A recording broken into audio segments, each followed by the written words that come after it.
Hi guys, in this video I'm going to be showing you how you can publish your Shopify store in a few seconds. Now the first thing you want to do guys, you want to click on online store in the left, and after that guys you want to click here where it says preferences. As you can see, after you select online store you want to click on preferences, and here as you can see a few different options will come up. What you want to do guys, you want to where it says homepage title, this is the title that will people see when they are searching for your store on Google. Okay, make it unique.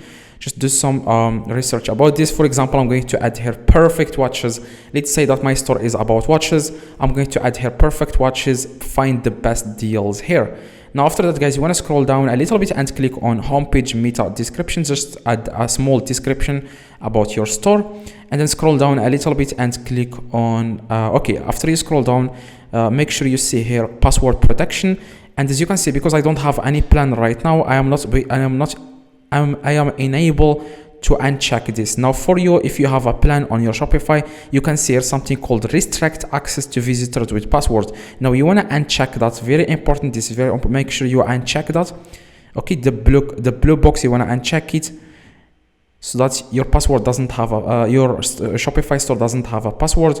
Now after that, you want to click on save in the top right. As you can see, save. And that's exactly guys how you can publish your Shopify store. And congratulations guys, make sure to drop a like and see you guys in the next video.